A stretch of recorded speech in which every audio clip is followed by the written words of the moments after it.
শপথ, এই তামান দুনিয়ায় মায়ের দোয়ার চেয়ে বড় কোনো ওষুধ নেই।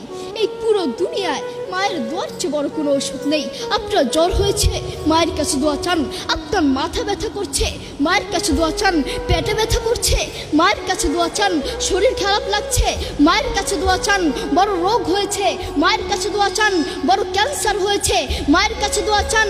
কালকে আপনার ফাইনাল পরীক্ষা আছে, আপনার কাছে ভয় লাগছে, মায়ের কাছে দোয়া চান।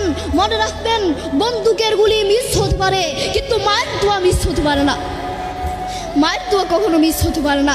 আপনার মা আপনার জন্য দোয়া করলেই সাথে সাথে আল্লাহর কাছে কবুল হয়ে যাবে। আপনার মা যদি আপনার জন্য একবার দোয়া করে, সাথে সাথে আল্লাহর কাছে কবুল হয়ে যাবে। সুবহানাল্লাহ, সুবহানাল্লাহ। ইমাম বুখারী রাহিমাহুল্লাহ একবার ছোট থাকতে তিনি অন্ধ হয়ে গেলেন। ছোটবেলায় তিনি অন্ধ হয়ে গেলেন। এরপর থেকে তার মা তার জন্য প্রত্যেক দিন দোয়া করতেন। একদিন তার মা তার জন্য রাত্রে দোয়া করতে করতে ঘুমিয়ে পড়লেন। এরপর তিনি স্বপ্নে দেখতে পেলেন তার সন্তানের চোখ ফিরে পেয়েছে।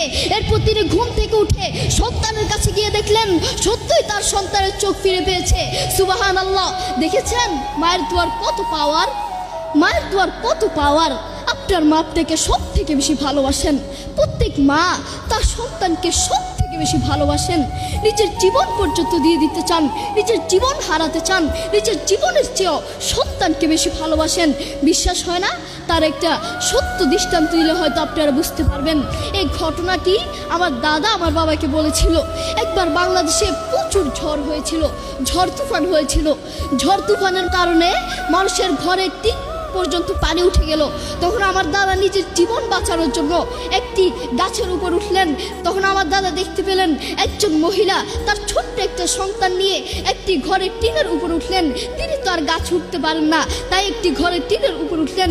আমার দাদা দেখতে পেলেন পানি যখন আস্তে আস্তে বাড়তে লাগলো, পানি যখন আস্তে আস্তে আরো বাড়তে লাগলো, তখন ওই মহিলাটি চোখের পানি ছেড়ে দিয়ে তার সন্তানটিকে উপরের দিকে তুলে আল্লাহর কাছে বলছে, হে রব, তুমি আমাকে নিয়ে যাও, কোনো সমস্যা নাই, কোনো টেনশন নাই, কিন্তু আমার এই কলিজার টুকরো সন্তানটাকে বাঁচাও, আমার এই আদরের টুকরো সন্তানটাকে বাঁচাও। আল্লাহু আকবার।